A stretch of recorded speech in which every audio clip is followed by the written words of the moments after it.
ನಾನು ತಿಂದಿರೋ ಊಟದ ಬಿಲ್ ನಾನು ಕಟ್ಟಿದ್ದೀನ. ಇವತ್ತು 4-5 ಜನ ಡೈರೆಕ್ಟರ್ಗಳು ಒಂದು ದಿವಸಕ್ಕೆ ಮಾಂಸ ಊಟ ತರಿಸ್ತಾರೆ, ದಿನ ಗದ್ಗೆಟ್ಟವ್ರು. ದಿನ 30,000 ರೂಪಾಯಿ ಬಿಲ್ ಮಾಡ್ತಾರೆ. 30,000 ರೂಪಾಯಿ. ಯಾಕೆ ಇದನ್ನ ಹೇಳ್ತಾ ಇದ್ದೀನಿ ಅಂದ್ರೆ, ನಾವು ರೈತಾಪಿ ಕುಟುಂಬದವರು. ಇಡೀ ನಮ್ಮ 6 ಇಲಾಖೆಯಲ್ಲಿ ಡೈರೆಕ್ಟರ್ಗಳು 6 ಜನ ಯಾವಾಗ್ಲೂ ಇದ್ದೇ ಇರ್ತಾರೆ, ಪ್ಲಸ್ 10 ಜನ ಇರ್ತಾರೆ, ಪದಾಧಿಕಾರಿಗಳು, ಚೇರ್ಮನ್ ಇರ್ತಾರೆ. ಎಲ್ಲಾ ಸೇರಿ 180 ದಿನ ಆಗಿದೆ.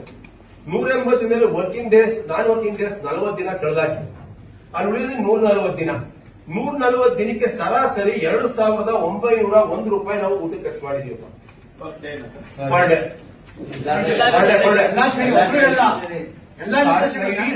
ಹೇಳ್ತಾ ಇರೋದು ಇಲ್ಲಿ ಆಫೀಸ್ ಬರೋದು 6 ಜನ ಇದ್ದಾರೆ, 10 ಜನ ಚೇರ್ಮನ್ ಇದ್ದಾರೆ, 16 ಜನ ಇದ್ದಾರೆ. ಜೊತೆಗೆ ಶಿವಮೊಗ್ಗದಿಂದ ಬರ್ತಾರೆ, ಮಲ್ಟಂದಿಂದ ಬರ್ತಾರೆ, ಚಾಮರಾಜನಗರದಿಂದ ಬರ್ತಾರೆ, ಏನೋ ಹಾಸ್ಪಿಟ್ಲ್ ಬರ್ತಾರೆ. ಅಣ್ಣ ನಿಮ್ ಮಾಡಕ್ ಬಂದೆ ಕನ್ನಡ ಅಂತಾರೆ, ಅಣ್ಣ ಒಂಚೂರು ಡಿಸ್ಕೌಂಟ್ ಮಾಡ್ಸೋಣ ಅಂತಾರೆ, ಅಣ್ಣ ನಿಮ್ ಸಂಘದ ಅಭಿಮಾನದ ಬಂದಿ ಕಣ ಸಂಘ ಬರ್ತಾರೆ.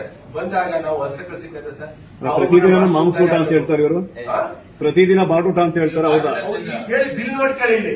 ಹೌದು ಸ್ವಾಮಿ, ನಾವು ಗೌಡ್ರು ಕಂಡ್ರೆ ನಾವು ಅಪರೂಪ ಹೊಸ ತಿಂತೀವಿ. ಅಪರೂಪಕ್ಕೆ ಅವ್ರು ಏನೋ ಆರೋಪ, ಅವ್ರ ಆರೋಪ ಪ್ರತಿದಿನ ನಾವು ನಮ್ ಗೌಡ್ರು, ನಾನು ಇರೋದು ಹೇಳ್ತೀನಿ, ಸೋಮವಾರ ಶನಿವಾರ ಇಲ್ಲ ಅಂತ ಅಲ್ಲಪ್ಪ. ವಾರಕ್ಕೆ 3 ದಿನ ಹೊಸ ತಿಂದೆ ಇರಕ್ಕಾಗಲ್ಲ ನಮ್ಗೆ. ಇರೋದು ನಮ್ ಇದು ವಿಚಾರವನ್ನು ಹೇಳ್ತೀನಿ.